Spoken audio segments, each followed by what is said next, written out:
ওদিকে আমার বান্দারা ছুটে গেছে।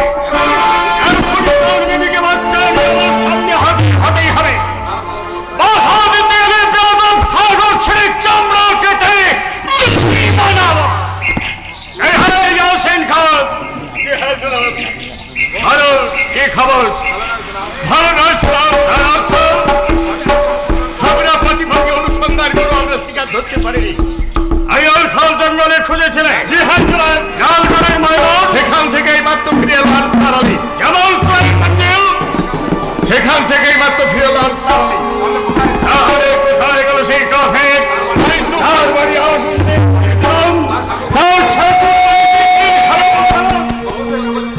সেই কাফের স্ত্রী চঞ্চল হয়ে আত্মপ্রকাশ করলো না।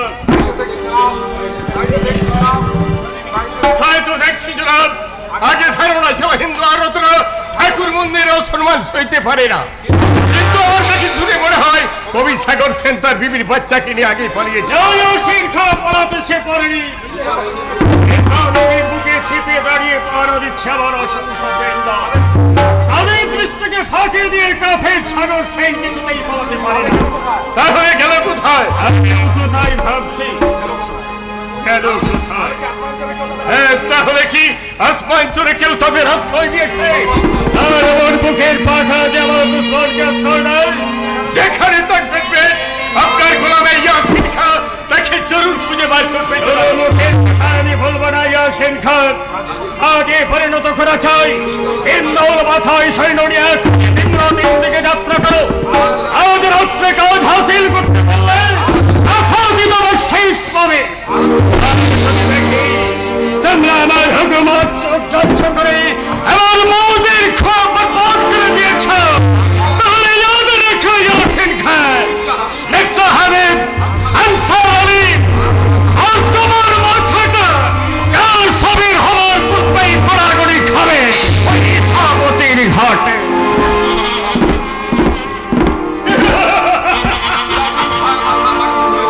ইয়াসিন খান মাথাটা মাটির তৈরি নয়, একটা খাও। নসিবে চড়াই তুমি সুলতান, তুমি ইচ্ছা করলে ইয়াসিন খাও। সেই কথা আমি উচ্চারণ করবো না, সে আমার একের কাঙ্গিত জিন্দেগি কা খাও। এখানে আর আমার বয়স লাগবে, এখানে আমাকে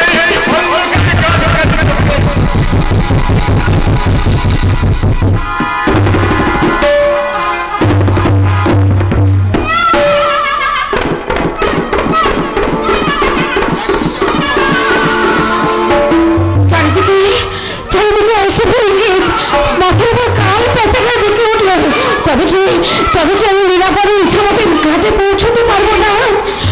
দিকে দিকে শত্রুর গুপ্তচর আমাকে বসে আছে। কে যেন ওই দিকে চলে গেল। কি হবে ঠাকুর? কেমন করে আমি এই দুধের ছেলেটার প্রাণ রক্ষা করবো? তোমার কল্পনায় সফল হবে না বেবি। কে তুমি? যার ভাই কাফে হিন্দুরা হেরার মনের মতো আসমান চোখ থেকে পালিয়েছে, যার হুকুমে তোমাদের ঘর বাড়ি পুড়িয়ে ছাই করা হয়েছে, যার কবল থেকে নেই ওই কচি বাচ্চাটাকে বুকে নিয়ে ওই হাতের সন্ধানে বজ্রের সন্ধানে ছুটে চলেছে। আমি সেই একটাই খাই বললাম ইয়াসিন খান।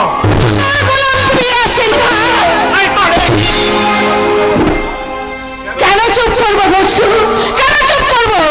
সোনার দেশে আগুন দিয়ে শ্মশানে পরিণত করেছে।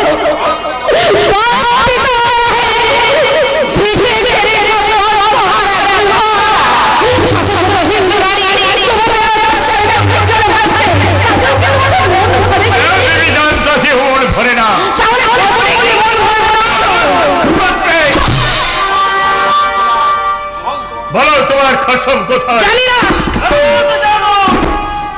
ভালো নারী, তোমার খসম কোথায়? জানি না। নাক তার খা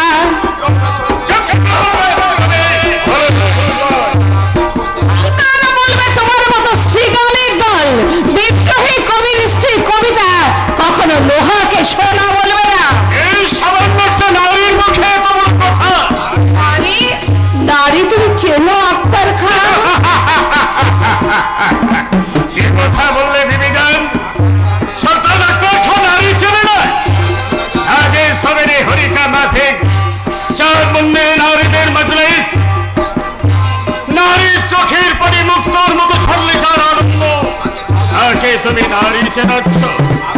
আদর্শ নারী দেখেছো কখনো? যে নারী দুহাতে অন্ধকার সরিয়ে পুরুষকে দেখায় স্বপ্নের আলো, সেই নারী দেখেছো? যে নারী উশৃঙ্খল স্বামীকে গৃহবন্দী করতে গৃহিণীর মতো তার পাশে এসে দাঁড়ায়, সেই নারী দেখেছো? সেই নারী দেখেছো আপনার কাছে স্বামীর মঙ্গল কামনায় হয়ে ওঠে ব্রতচারিণী?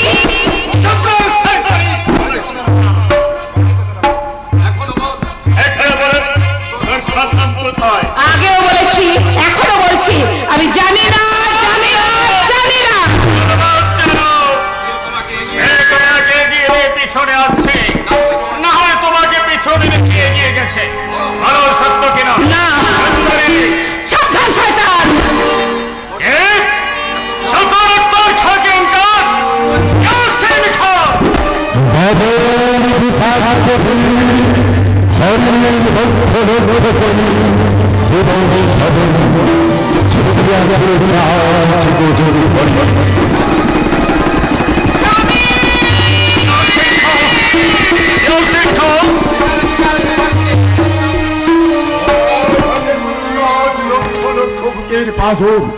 রক্তাক্ত স্বাক্ষর ক্ষুধার্থ মিছিল কাবে দৃষ্টিহীন লবণাক্ষ আঁকি যুগান্তের ভগ্ন মেরে জন্মালকে বিদ্রোহ সাবক মেয়ের বৈঠক প্রত্যান ছোঁয়াইতেই রক্ত দিয়ে গড়িয়াছে ইতিহাসের কথা। বাড়িটা তো আগুন দিয়ে শ্মশান করে দিয়েছ, ঠাকুর বাড়িতে বসেছ পিলখানা, মাথা উঁচু করে দাঁড়াবার মতো কোনো হিন্দু এই আসমান করে নেই। করতে চাও একটা খাও, যে শাসনের পিছনে ন্যায় পুরানোর নাম বন্ধু নেই, সেই শাসন দুদিন পরে শোষক হয়ে দাঁড়াবে। আমার কাব্যের অধ্যায় বেড়ে যাবে। না না না, কাজ নেই, কাজ নেই, সর্বনাশে কাব্য রচনা করে ছিঁড়ে ফেলো, ছিঁড়ে ফেলো কাব্য। চলো চলো, আমরা এখান থেকে মেঘ পাহাড়ে চলে যাই। হবে না নারী, আমার ফসলকে আমি চিনি। এই দেশ আমার দুশ্মনের দেশ, স্থানান্তরে হয়ে তারা আমার কুৎসা রটিয়ে বেড়ায়। তোমার খসমকে আমি মেঘ পাহাড়ে যেতে দেব না, ওকে পাঠাবো অন্ধকার কারাগারে। আমার সঙ্গে গ্রেপ্তার করে আসেন খান। ওকে গ্রেফতার করবো, ওকে গ্রেফতার করবো।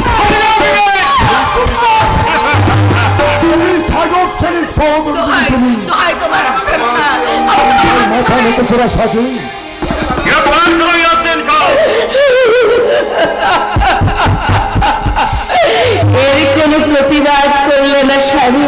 এই প্রতিবাদ বিশ্ববাসী সে তো অনেক দূরের কথা।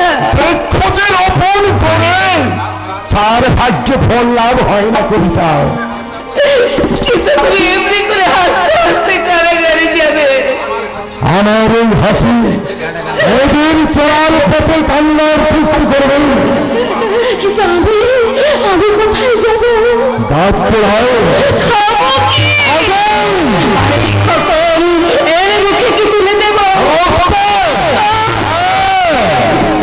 রক্ত সাইয়ে তুমি এত করে বিপ্লব সাইনি।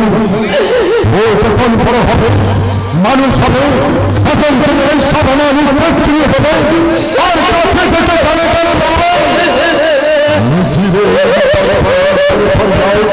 দুরন্ত মুক্তি। জয় শ্রম, জয় কিষান, জয়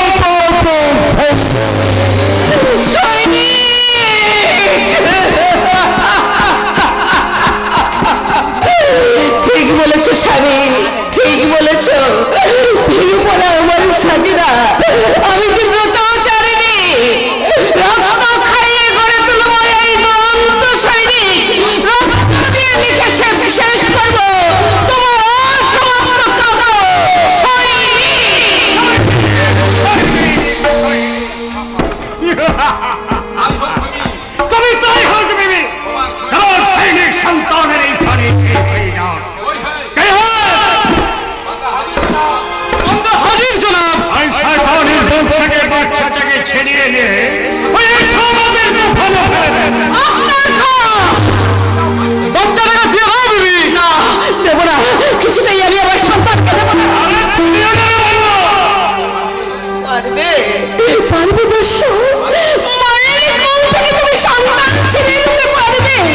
আজ যদি তোমার ছেলে তার মায়ের কোলে ঘুমিয়ে থাকতো তাহলে পারতে তুমি সেই মায়ের মুখ থেকে শান্তি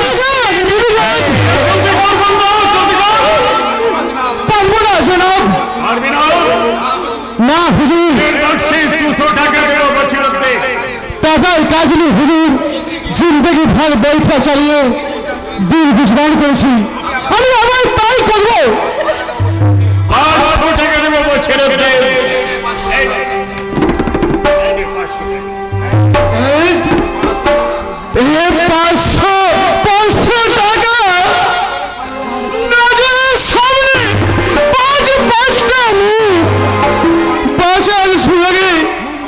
সবুজ হয়ে গেল।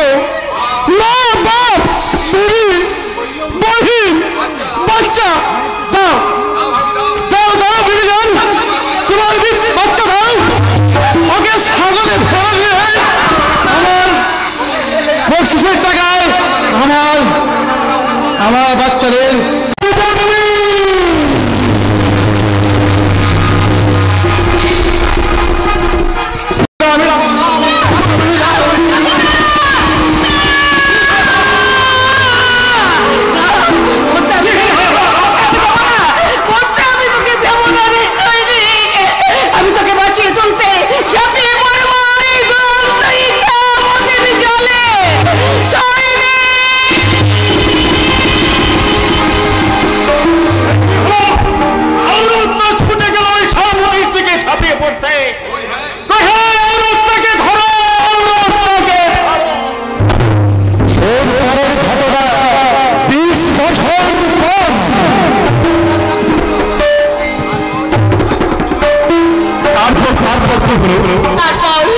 তারপর সৈনিক বলে চিৎকার করতে করতে সৈনিকের মা ঝাঁপিয়ে পড়লো ছামুটিতে। দরিয়ার প্রচন্ড টানেতেই হারিয়ে গেল বিদ্রোহী কবি সাগর সেনের কবিতা। তাহলে শয়তান আত্মার তাকে আর ধরতে পারেনি না, কিন্তু বাচ্চা সৈনিকের কি হলো ছবি? সৈনিককে নিয়ে বছিরুদ্দি ওই ইছামতির তুফানে ফেলে দিলে না। ছবি? হ্যাঁ ভাইজান, 500 টাকার পয়সারে ওই বছিরকে বেঈমান করানো গেল না। কি বলছিস ছবি? ঠিকই বলছি ভাইজান। সেই রাতেই ওই বজরাতে বছির তার নিজের মা, বাবা, ভাই, বোন, তার বিবি, বাচ্চা সবাইকে তুলে দিল। তারপর এক হাতে সৈনিককে বুকে চেপে ধরে আর এক হাতে সে বৈঠা টেনে সেই আসমান চোর ছেলে মিট পাহাড়িতে আশ্রয় নিল। ছবি? আশ্চর্য। তারপর বজরা যখন পাড়ে ঠিকল, প্রায় ভোর হয়ে এলো। ভোরের আলো এসে দেখতে পেল এক বৃদ্ধ সেই নদীর ধারে বসে যাচ্ছে। কেন সেই বৃদ্ধ কাঁদছিল কেন? সেই রাতে বৃদ্ধর কন্যা মৃত সন্তান সব ছিল। সেই মৃত সন্তানের সংস্কার করে দিয়েই বৃদ্ধ নদীর ধারে বসে। সেই বৃদ্ধ কাঁদছিল কেন? সে বৃদ্ধ তোমার চেনা? হ্যাঁ চেনা।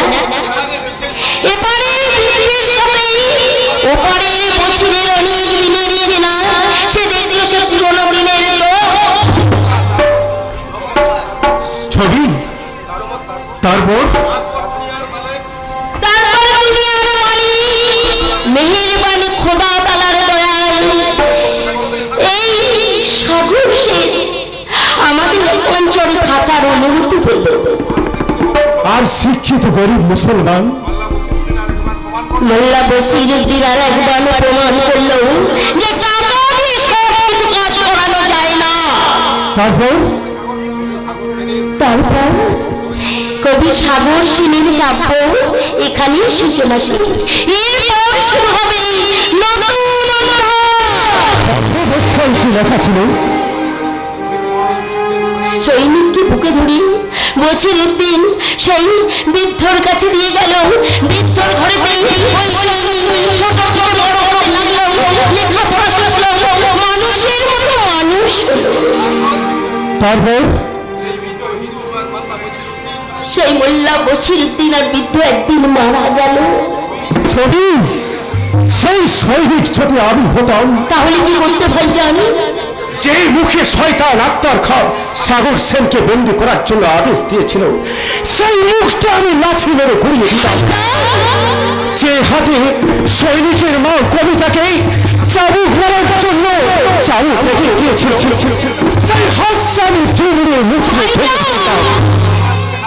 আবার বুকে হাত দিয়ে দেখ ছবি কি দারুণ আগুন সেখানে জ্বলছে। সৈনিক ভীরু এখনো সে আক্তার খার বুকে ঝাঁপিয়ে পড়তে পারেনি, এখনো সে ঘুমিয়ে আছে।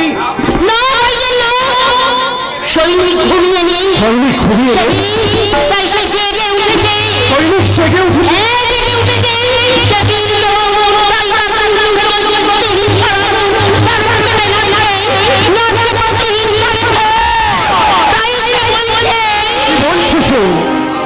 আহ্বান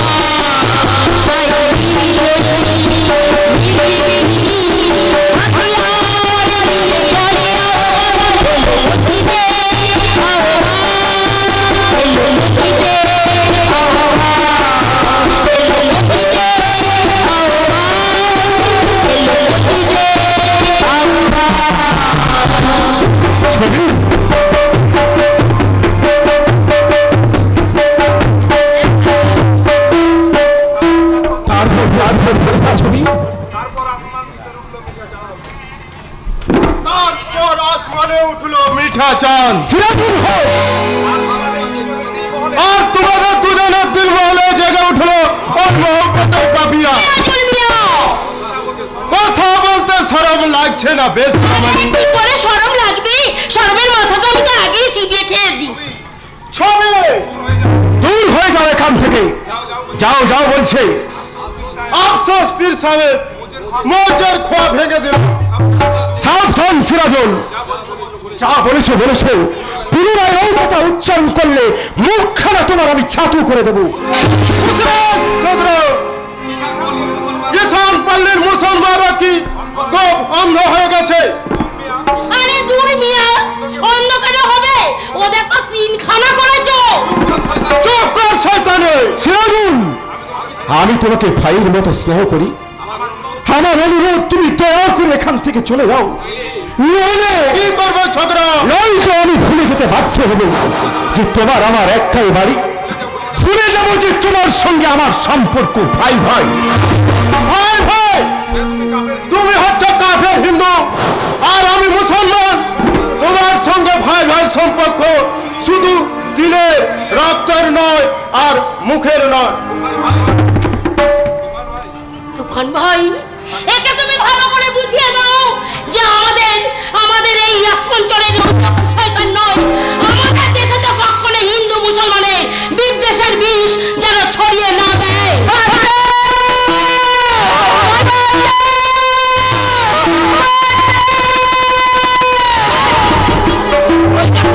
ওই দেখো বজরা থেকে মাছি মোল্লাও সবাই কিন্তু দরিয়ার ভিতরে ঝাঁপিয়ে পড়ে। মানুষের চিৎকার,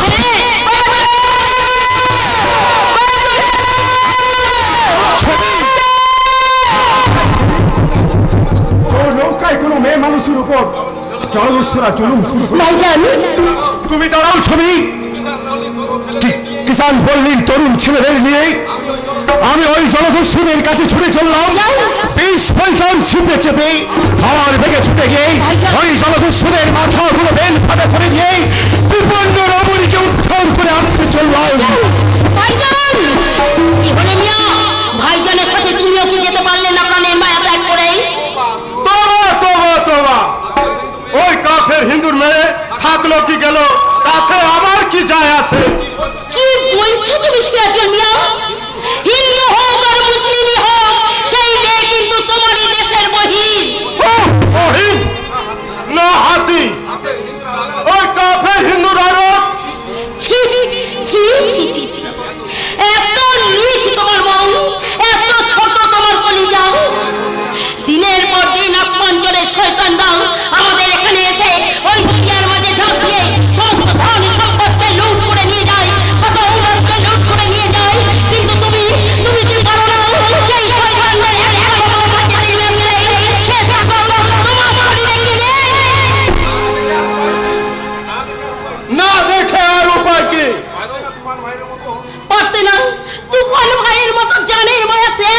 ছুটে চলে যেতেই ওই ঔরতকে বাঁচাতে।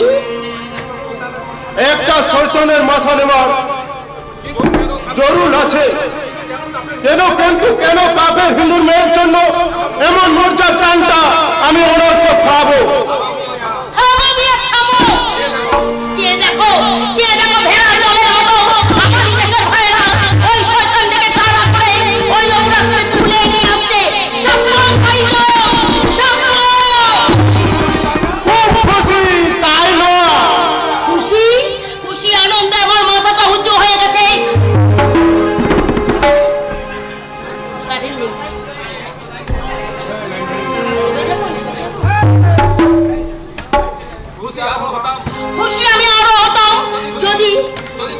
যদি তুমি উদ্ধার করতে যেতে ওই ঔরতকে, খুশি আনন্দ আমি আমার এই দিলখানায় তোমাকে দিয়ে বসে থাকতাম। তোমার ওই দিলে আমার তসবির আঁকা আছে ছবি। না না, একটা কাঠের পুতুলের তসবির এই ছবির দিলে আঁকা থাকতে পারে না। অনেক দূর তুমি এগিয়ে গেছো সিরাজুল, আমার দুর্বলতা সুযোগ নেই। বিনা বাধায় অনেকটা পথ তুমি হেঁটে এসেছো, কিন্তু আর নয়, এবার তুমি থেমে যাও, এবার তুমি পিছিয়ে যাও। ফিরে যাব? হ্যাঁ, ওই দেখো তুফান ভাই ওই মেয়েটাকে নিয়ে এই দিকেই আসছে। তুফান তুফান তুফান, ওই কাফের হিন্দুর বাচ্চা তুফান, তার জন্য আজ আমার সবুজ খপ ভেঙে চুরমার হয়ে গেল। তার জন্য আজ আমার ইজ্জত এই পথের ধুলো। ঠিক হ্যাঁ, আমি ফিরে যাচ্ছি, তবে যাবার আগে বলে যাচ্ছি যে তুফান তোমার ওই দিল দরিয়া বসিয়েছে মহব্বতের পাপিয়া। সে তুফান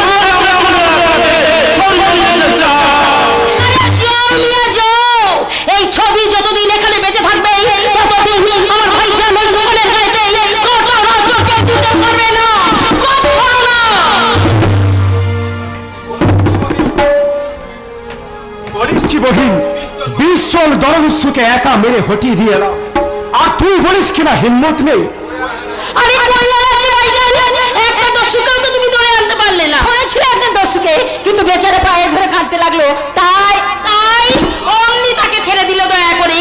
দয়ার শরীর যে ভাই জানি। কথা বাদ দে ছবি, রাত্রি অনেক হয়েছে, মেয়েটার তো বিশ্রামের ব্যবস্থা করতে হবে। তা করছি বই কি, কিন্তু জলদস্যুরা আমার কোনো ক্ষতি করতে পারেনি ভাই, তবে হাতের কঙ্কনের একটা ছিনিয়ে নিয়ে গেছে। তোমার কি পরিচয় বলো তো? আমি রাজকন্যা। কি হলো, দু ভাই বলে চোখ কপালে তুলেছি। ধন্য সাহস তোমার রাজকুমারী, একা একা এই নদী পথে তুমি? একা আমি আসিনি ভাই, সঙ্গে ছিল 100 সৈন্য, আর সৈন্যদক্ষ শঙ্করলাল। তারা তাহলে গেল কোথায়? পেছনে পেছনে আসছিল তাদের বর্ষা, কিছু দূরে এসে দেখি অনেক দূরে তাদের বর্ষা পেরিয়ে গেছে। এমন সময় সে কথা থাক, বলুন তো আপনি গিয়েছিলেন কোথায়? মধু মন্দিরে শিব পূজা করতে। ও ভালো বর পাওয়ার জন্য আগে থেকে ঘুষ দিতে গিয়েছিলে? কি যে বলো ভাই। কি আর করা যায় ছবি, রাজকন্যাকে তো পৌঁছে দিতে হবে। নিশ্চয়ই, কিন্তু কোনো কিন্তু নয়, যে উপকার আপনারা করেছেন তা আমি জীবনে কোনোদিন ভুলবো না। আজ রাতে আর পৌঁছানোর ভাবনা ভাবতে হবে না, কাল সকালে যাই হোক একটা ব্যবস্থা করবেন। সেই ভালো ভাইজান। বেশ, তবে তাই হোক ছবি। আমাদের কিষান পল্লীতে আজ রাত্রে মোটা চালের ভাত আর শাক চচ্চড়ি খেয়ে রামায়ণের শ্রীরামচন্দ্রের মতো শিক্ষা নিয়ে যাবেন রাজকন্যা। এই দুনিয়ায় গরিব কিষানরা কি খেয়ে জীবন ধারণ করে, শিক্ষা নিয়ে যাবেন যারা উপর তোলার ধনী মানুষদের বাঁচাতে বর্ষার পানিতে এক কুমুর জলে দাঁড়িয়ে সূর্য তাপে ঝলসে সবার ফসল ফলায়, তাদের উপরে আজ ছেঁড়া তোড়াও মানুষের অধিকার থেকে তারা বঞ্চিত। আই ছবি আয়, রাজকন্যাকে আজ আমরা প্রমাণ দিয়ে বুঝিয়ে দেব এই দুনিয়ায় গরিব কিষানরা সর্বহারা অভাগায়। মানুষ মানুষের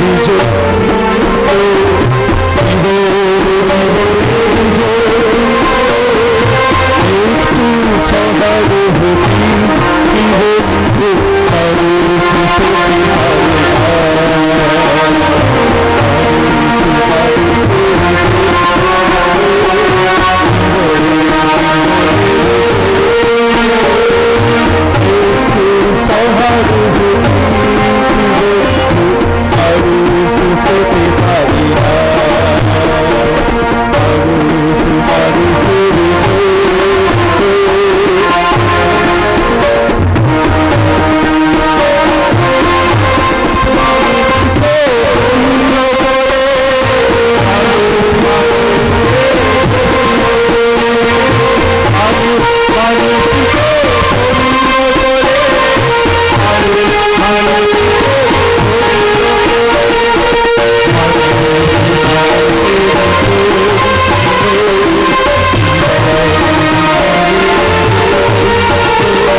আমার সমস্ত রাজশক্তি প্রয়োগ করেও শিলালিপির কোনো সন্ধান পাইনি।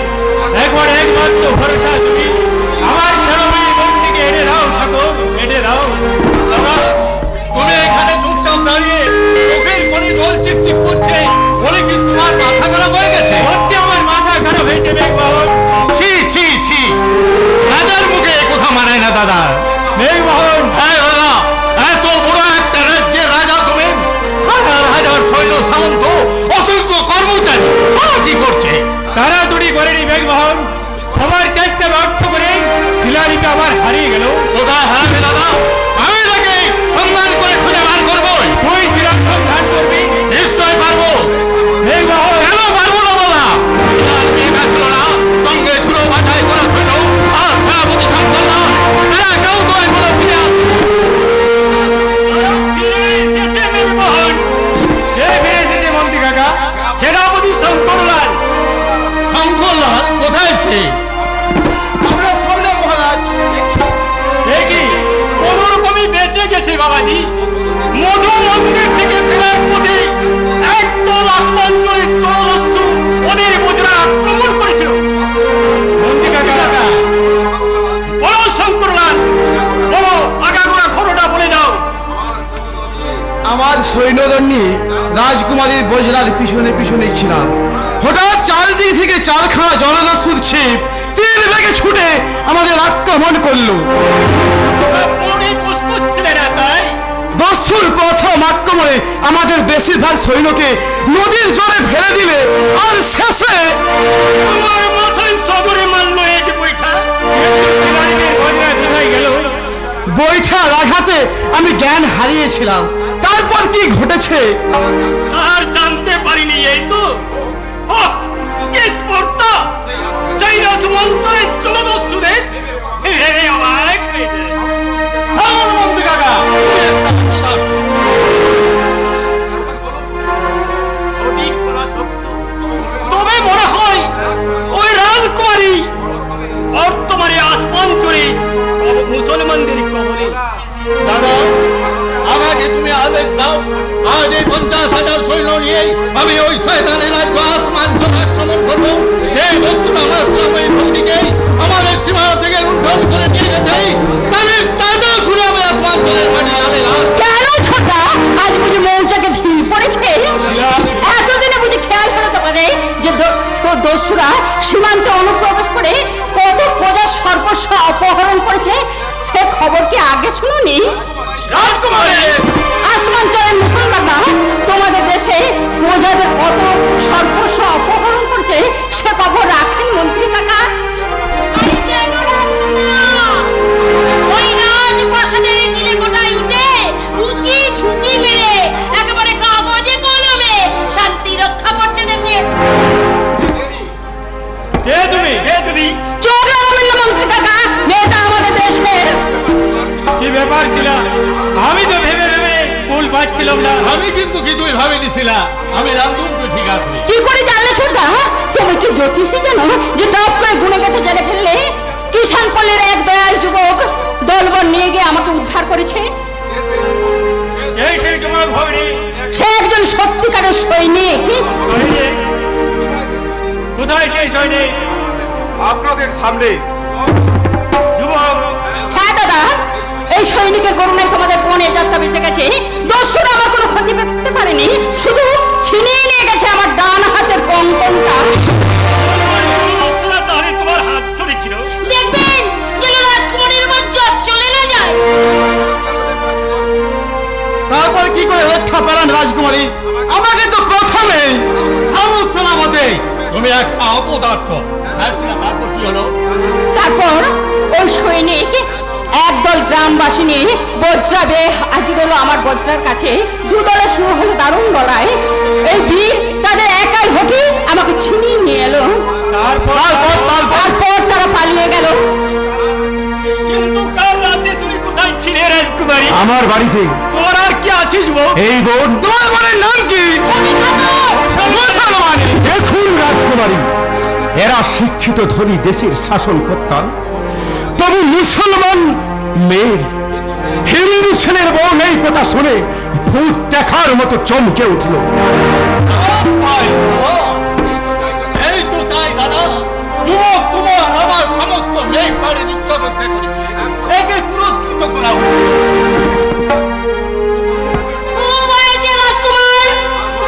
আর আপনাকে তো বড় লোকগিরি দেখাতে হবে না। যদি আপনারা পারেন তাহলে সীমান্ত রক্ষা করুন। প্রহরীদেরকে নিয়ে যদি আপনার সময় থাকে তাহলে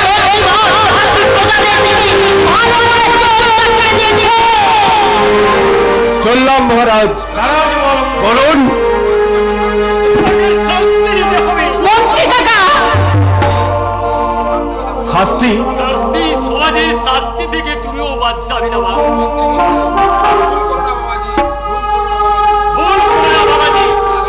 রাজকুমারী বয়স্কা অবিবাহিতা ওই মুসলমান জলদস্যুদের হাত ধরেছে, তার উপরে পর পুরুষের ঘরে রাত্রি যাপন করেছে। সুতরাং ওকে আগে চোখে দেখবি না, হয়তো। চুপ করুন, চুপ করুন মন্ত্রী মশাই।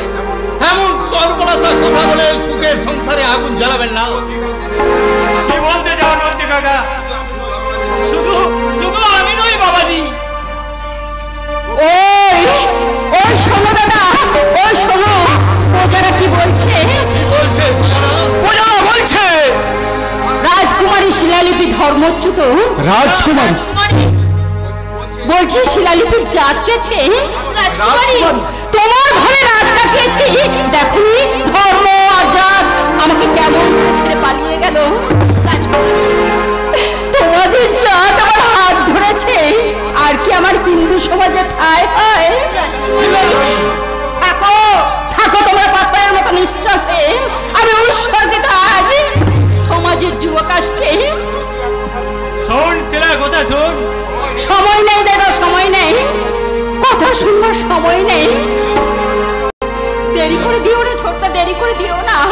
বলো বলো বীর, পারবে না তুমি সমাজের মুখে গালি দিয়ে একটা নতুন সমাজ করতে, আমার মান সম্মান রক্ষা করতে? বলো পারবে না এসব প্রাচীন পদ্ধতি স্থগিতের সামনে একটা সমাজের নতুন দুয়ার খুলে দিতে? ভয় কি ভাইজান, সোজা হয়ে দাঁড়াও, মুখ তুলে তাকাও। তবে তাই হোক ছবি। আমি সোজা হয়ে মাথা উঁচু করে রাজকুমারীর হাত ধরে নতুন সমাজের জয়ের পতাকা এগিয়ে চললাম। এসো ছবি, নরকের এক মুহূর্ত নয়, এই আস্থা করে একদম রাজকুমারী বুদ্ধিমতী বিরাট সমস্যার হাত থেকে বাবাজিকে নিষ্কৃতি দিয়ে গেল। কিন্তু আপনার কাজ একবারে বাড়িয়ে দিয়ে গেল মন্ত্রী মশাই। সাবধান নারী, ওই সাধু পুরুষ, তোমার আসল পরিচয় আমি জানি। এই সমাজের উপর তলার মানুষ নিচের তলার কিষান পল্লীর মেয়েদের সাথে মিশে তোমাদের দেশের রাজকন্যা সীতা সাবিত্রীর ধর্ম পরিপালন করবে। আর তোমরা চিরদিন এই নরকে পড়ে ভয়ে ভয়ে কামড়া কামড় করে মরবে, কামড়া কামড় করে মরবে। এ কি হলো বেগ বাহাদুর? ভালোই হলো, রাজার বিয়ে গেল, শিলালিপি গেল সৈনিকের ঘরে। তাই ভাবছি বাবাজি মেয়েটা অবাক করে দিয়ে গেল। যাবে তো মন্ত্রী কাকা, এই যুগের মেয়ে কিনা। না না, এ আমি কল্পনাও করিনি বেগ বাহন। মাথায় কিছু আসছে না, ভাষা আমার শব্দ হয়ে গেছে। মন্ত্রী কাকা সেনাপতি যা করা রামদারাই করেন, প্রজাদের জানিয়ে দিন রাজা বঞ্চভাবন অসুস্থ, তাই আর রাজসমাজ বসবে না। কি করে রাজসভা বসবে? ওই বিয়ে রাজসভার আয়োজন করতে হবে তো। যাক, আপনারা তাহলে যাচ্ছেন তো?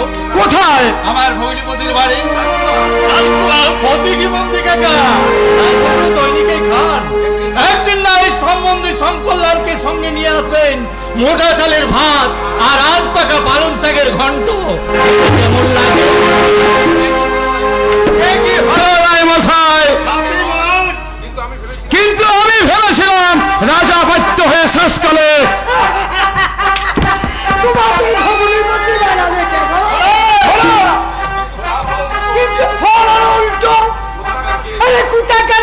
ঠান্ডা দরিয়া মাথাকে বউ করে নিয়ে চলে গেল। নেই কাই তো খই ভাগ কেন দাদা?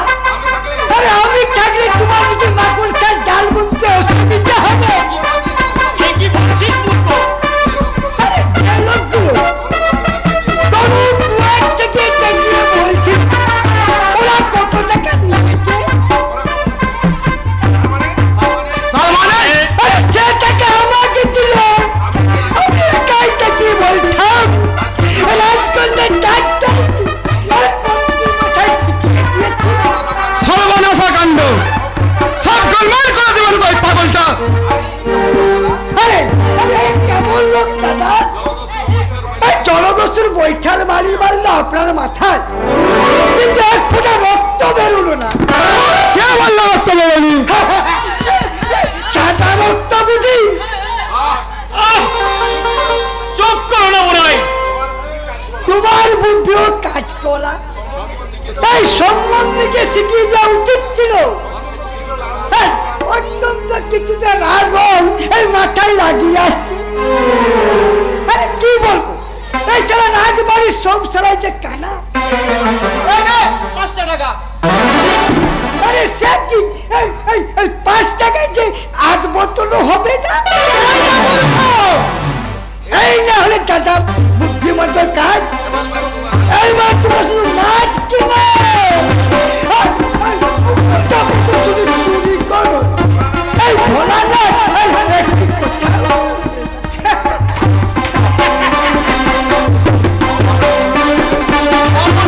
দূর হয়েছে। এখন বলুন রায় মশাই, আমাদের কি করতে হবে? পাখির দৃষ্টি লক্ষ্য রাখতে হবে আমাদের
কেন এই হাজারটা বান্দা বাণী গেল কোথায়? করছে কি তারা? শরাবের নেশায় বেহুশ হয়ে পড়েছে। সাহেব তাদের আশেপাশে পড়ে আছে রং বেরঙের শরাবের পেয়ালা। থাকবেই তো। আজ না আসমানের উৎসবের দিন সুলতান আক্তার খাঁর রাজ্য শাসনের 20 বছর পূর্ণ হলো। এই 20 বছরে আসমানচর দুনিয়ার চোখে পিছিয়ে গেল। বুঝেছি, তুমি বোধহয় সেই কাফের হিন্দুদের ভুল করে গিয়ে পড়েছিলাম আর চুবানো। গিয়ে কি দেখলে? দেখলাম সকলে বসে বসে কাঁদছে। 20 বছর আগে তারা তাদের হাসি হারিয়ে ফেলেছে। এখন তুমি অপর ছেড়ে দাও মিয়া। অসম্ভব। হিন্দুদের তুমি দুশ্মন ভাবতে পারো না? না। কেন পারো না? আজ 20 বছর ধরে আসমান ছেড়ে চলে আসছে ইসলাম শাসন। তামাম মুসলমান যুবকরা হিন্দুদের উপর অত্যাচার করে আসছে। তুমি কেন তা পারবে না? আমি তুমি কেন ডারছো?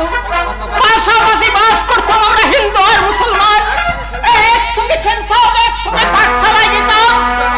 এই ভাষা পেলে হিন্দুর বাড়িতে গিয়ে পানি চাই, কিন্তু শুনলে অবাক হবে, পানি তারা দিত না। দিত না? না, দিত মন্ডা মিঠাই আর তার মুদির বাটি। কি বলছো মিয়া? হিন্দুদের ঘরে মন্দিরে হতো ঠাকুরের পুজো, বন্ধুদের সঙ্গে গিয়ে শুনতাম সেই পুজোর মন্ত্র। পুজোর শেষে পুরোহিত দিতে মুঠো মুঠো পাখা। তোবা তোবা করেছো কি মিয়া? তুমি কাফের হিন্দুদের দিয়ে প্রসাদ খেয়েছো? হ্যাঁ,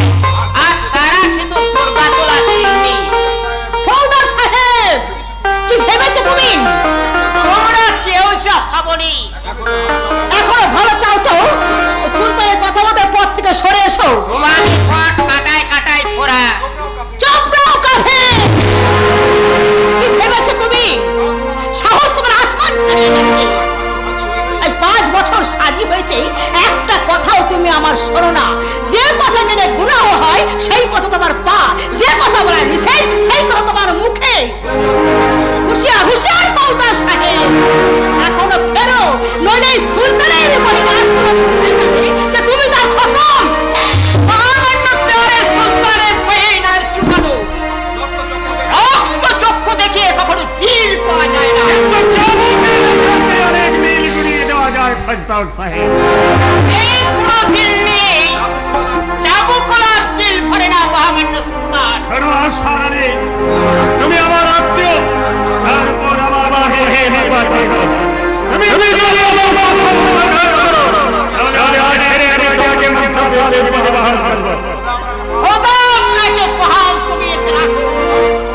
তাহলে তুমি মনসবদার হলে খুশি?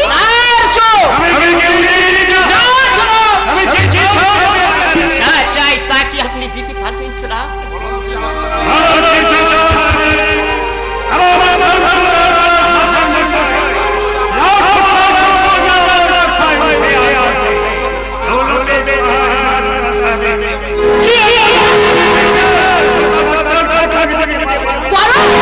তুমি কি চাও? আমি চাই মুক্তি। পারবেন পারবেন ছোড়া, এই গরিব আস্থারালকে এই মেহেরবানি করে দৌলতের কলুক ধারা থেকে মুক্তি দিতে। লাভ ক্ষতির অঙ্ক কষা বড় কঠিন ছিলাম, সে আমি কষতে পারবো না। কষ্ট হবে হয়েছে, এখানে আমি জাহাজ একটা ফয়সালা করে নিতে চাই। করেছো কি ভাইজান, করেছো কি? কি দেখে দিয়েছো আমাকে? কি আছে এই ফকির ফৌজদারের? ঘরের ছাউনি মাটির ঘর, উঠোন ভর্তি কাদা, বর্ষার পানি তোমার ঘর বাড়ি ভেসে যায়। কিসের আশায়, কিসের আশায়? আমি তো আসিনি আর তোমার ভাইজান গিয়েছিল আমাদের করে, তোমার ভাইজান করেছিল আমার হাত।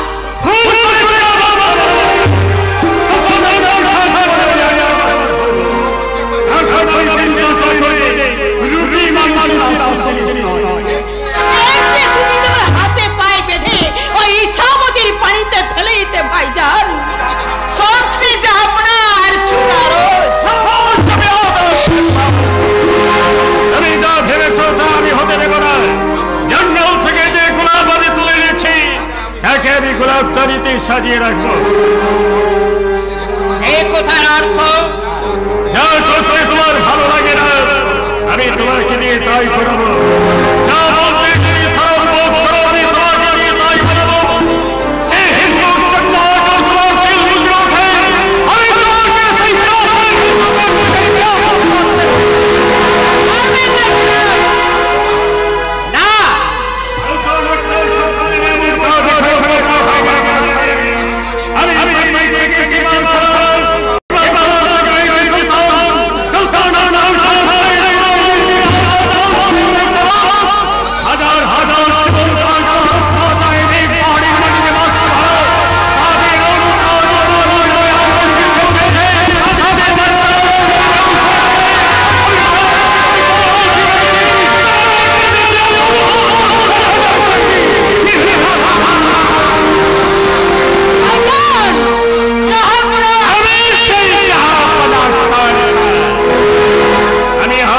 तमाम आसमान चोर हंसे আমি কাঁদলে तमाम প্রজারা কাঁদে। আমার বাহিনীর মতো তোমাকে প্রকৃত ইসলাম করে গড়ে তুলতে আমি চাই তোমাকে দিয়ে আমার কাজ করিয়ে দিতে। আমি চাই তোমাকে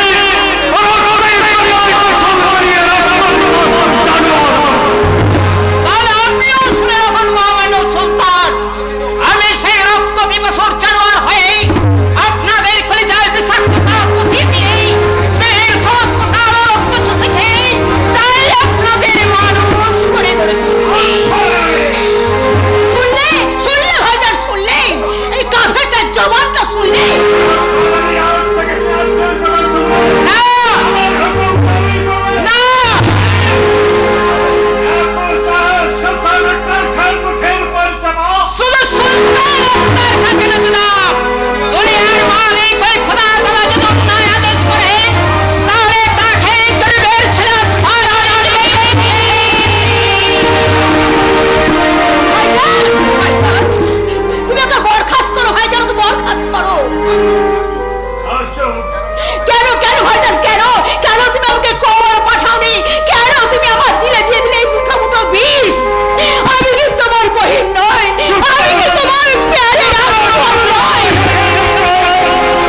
আমাকে ভোলাতে পারতো না ইয়াসিন খা এই রক্তাক্ত সংগ্রামে লেখা হচ্ছে আমার কাব্য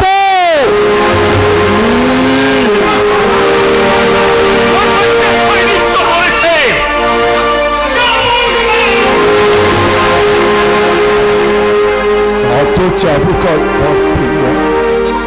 পিঠটা তো পাষাণ হয়ে গেছে।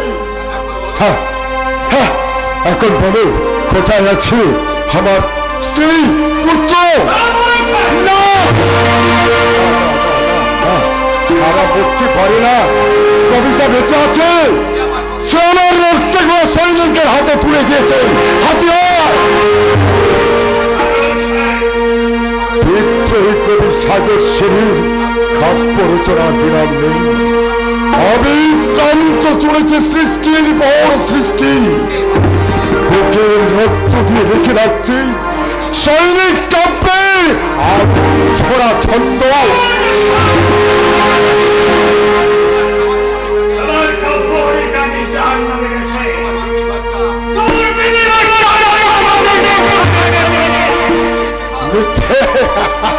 মিথ্যে, কবিতা মরেনি।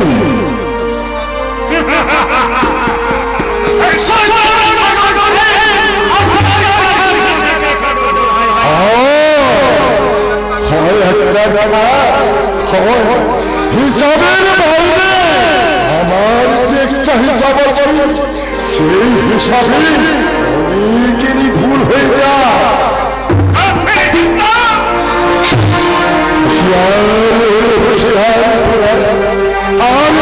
দিন নয়, চোখ মেলে যায় চাকরি জীবনে নবীন সূর্যোদয়।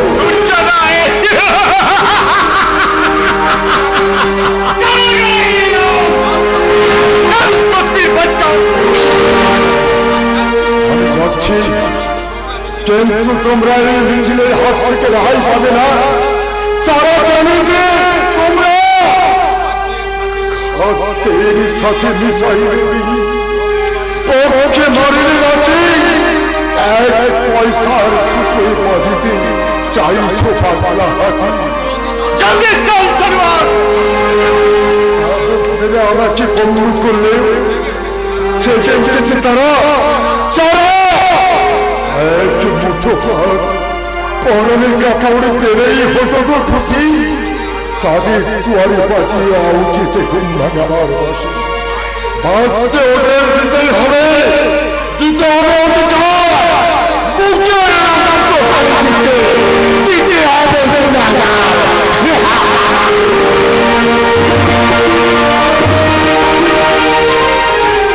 কবি সাগর সেনের অগ্নিক্ষরা কবিতার বাণী আমার বুকে ভয়ের সঞ্চার করেছে।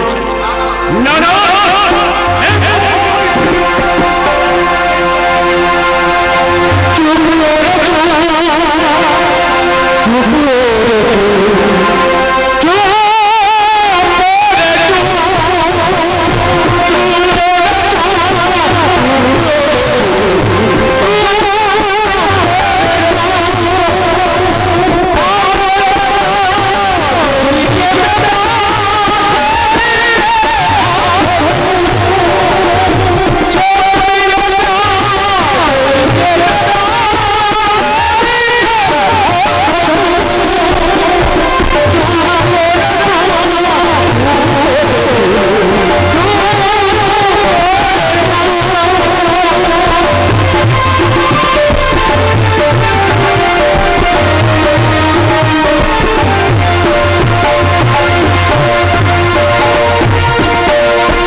ইচ্ছামতিতে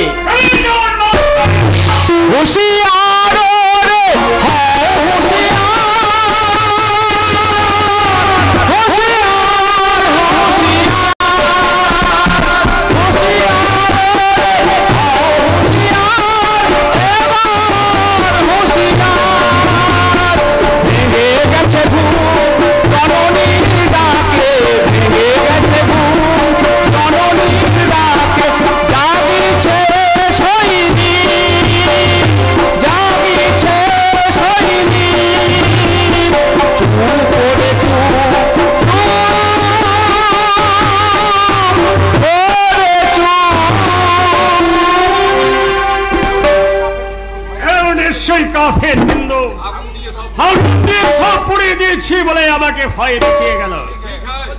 ঠিক হয়, চিনে রাখুন, পুনরায় প্রাণ দাবি করতে হলে তোমাকে আমি কতল করবো।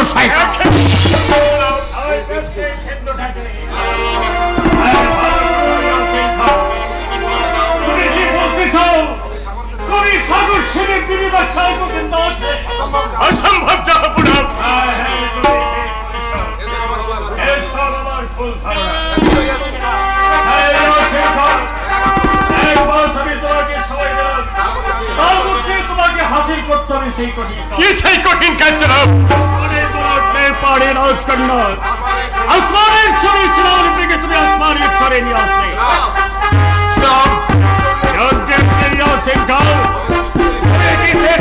তুমি সুলতান আখতার খান সিপাহ আমার হুকুম তামিল করতে পারলে তুমি হবে আসমান ছড়ের উজিরে আজম। তোমাকে আমি খুশি করবো, তার আগে তুমি আমাকে খুশি করতে রাজকন্যা শিলালিপিকে আমার মাঝে হাজির করে দেবে। আসমানের ফুল বাগিচা আসমানের মতোই শূন্য, সেই শূন্য বাগিচায় আমি শিলালিপিকে বসিয়ে আসমানের মাটিতে আসমানের হরিকে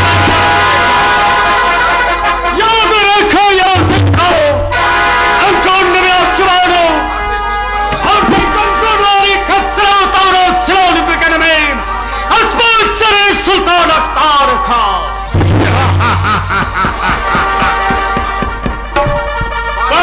সুলতান আখতার খান